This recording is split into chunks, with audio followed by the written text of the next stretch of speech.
Hey all welcome back to my channel Rosy వాళ్ళ video వచ్చేసి egg rice అండి. So onion, పచ్చిమిర్చి, కరివేపాకు రెడీ పెట్టుకున్నాను. సో స్టవ్ ఆన్ చేసి ప్యాన్ పెట్టుకొని 3 టేబుల్ స్పూన్ ఆయిల్ వేసుకున్నాను ఇక్కడ. సో బాగా ఆయిల్ హీట్ అయిన తర్వాత మనము కట్ చేసి పెట్టుకున్న ఆనియన్ ముక్కలు, పచ్చిమిర్చి, కరివేపాకు మొత్తం 3 వేసుకొని బాగా కలుపుకోవాలండి. సో దీనికి మరీ అంత గోల్డెన్ బ్రౌన్ కలర్ వచ్చినాల్సిన అవసరం లేదండి. కొంచెం మగ్గితే సరిపోతుంది, లైట్ బ్రౌన్ కలర్ వస్తే సరిపోతుంది.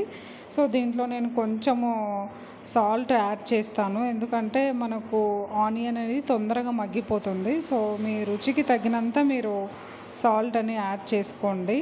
సో మరీ ఎక్కువ యాడ్ చేయకండి. సో ఇక్కడ నేను 1/2 టేబుల్ స్పూన్ యాడ్ చేశాను సాల్ట్.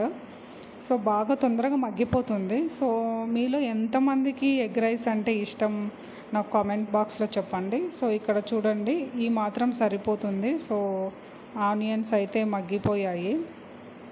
సో నేనైతే ఎగ్ రైస్ బయట ఎప్పుడూ తిననండి, నేను ఇంట్లోనే చేసుకుంటాను. ఇక్కడ నేను కొంచెం 1/2 టేబుల్ స్పూన్ పసుపు యాడ్ చేస్తున్నాను. మరీ ఎక్కువ యాడ్ చేయకండి, పచ్చగా ఉంటుంది. సో లైట్గా కొంచెం వేస్తే సరిపోతుంది, 1/2 table spoon. So 1/2 table spoon ఇది బాగా కలుపుకున్న తర్వాత ఇక్కడ 3 ఎగ్స్ యాడ్ చేస్తున్నాను. సో సరిపోతాయి నాకు, మా హస్బెండ్కి. సో 3 ఎగ్స్ యాడ్ చేసి మొత్తము కలుపుకుంటున్నాను. సో నేను ఎప్పుడు ఎగ్ రైస్ తినాలనుకున్నా మేము ఇంట్లోనే ఇలా ప్రిపేర్ చేసుకుంటామండి. బయట సాస్ అవన్నీ వేస్తారు, సో నేను అట్లా వేస్తే తినను. సో ఇంట్లోనే ఇట్లా హెల్తీగా చేసుకొని తింటాను. సో నేనైతే ఎప్పుడు ఎగ్ రైస్ చేసినా ఇలానే చేస్తానండి. ఇది నా style of egg rice.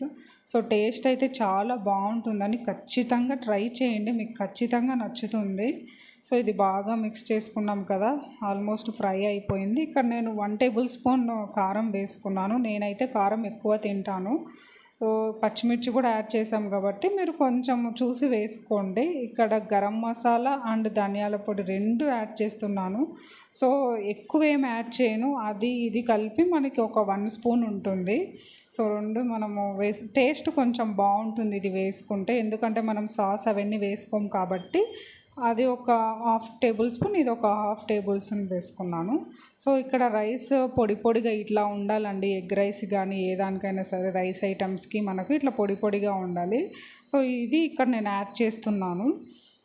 Rice పొడి పొడిగా ఉండడం వల్ల మనకి ఆ రైస్ అనేది తినేటప్పుడు కూడా చాలా బాగుంటుంది, చూసేకి కూడా బాగుంటుంది. మరీ మెత్తగా ఉంటే అది ముద్ద ముద్ద అయిపోతుంది. సో ఇట్లా చూడండి, మీకు కనిపిస్తుంది వీడియోలో.